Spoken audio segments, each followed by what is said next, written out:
Hey, what's up, guys? So I'm coming here this morning and doing just a real quick weekend recap from pretty much last weekend. It was Friday and Saturday, October 18th and 19th. We had a couple different cards on. Only a couple fights that matter from those two cards, though.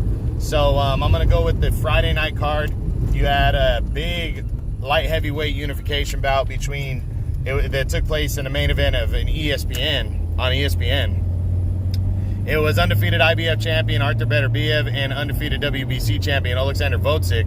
They were unifying titles at 175 light heavyweight. Big time fight right here. Two undefeated fighters. Ended up being really good. Volcik was won a lot of the early rounds. He was ahead on two of the judges' scorecards heading into the 10th. And Beterbiev, just kept coming at him, though. It was a good, hard-fought, close battle. But, Volcik was piling up the points. But, Beterbiev kept coming, kept imposing his will, confident.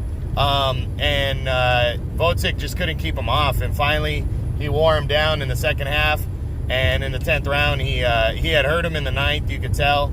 And in the 10th round, he just, Volcik just didn't have it. He got put down 3 times, and the referee called off the fight after the 3rd knockdown. So, big-time win for Artur Beterbiev right here. He puts himself solidly at number 2 at 175 and is a serious threat for the top position against the winner of the Canelo-Kovalev fight, which is on November 2nd. So, big-time win. It was his career best win for Beterbiev. Congratulations to him.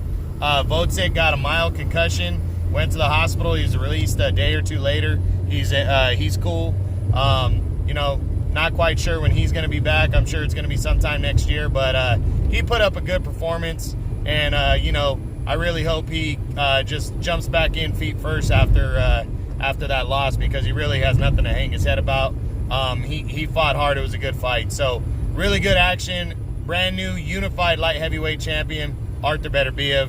Undefeated. He's definitely a serious threat now, guys. We'll discuss his what's next on Sunday when I do the what's next. Okay, and then the other card saw on the undercard, it was a Golden Boy Facebook watch card, and it saw Francisco Vargas, former junior lightweight champion, which is 130 or super featherweight, whatever you want to call it. He returned to action. Took on some nobody, and actually somewhat struggled. He ended up scoring a 9-round technical decision victory, a split decision victory in that one, and it was his debut at lightweight. Vargas has been around the block. He returned and fought Miguel Berchelt back in May.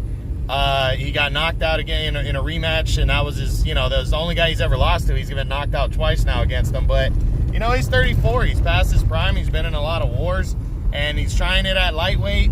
Not sure how effective he's going to be at lightweight, especially if he's struggling against nobodies. But, maybe he can be. So we'll see how he does. But, he's not going to get a what's next because he did not main event that card. So, but he is competing at lightweight, and we'll see what happens next. But it's probably going to be, I'd say, at least 5-6 months before we see him back in the ring, because he's the one that suffered the cut that caused the fight to go to the scorecards.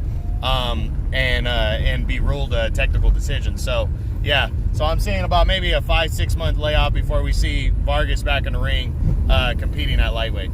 All right, guys, that's it. I hope you enjoyed the weekend recap. True Boxing, been hit with the truth.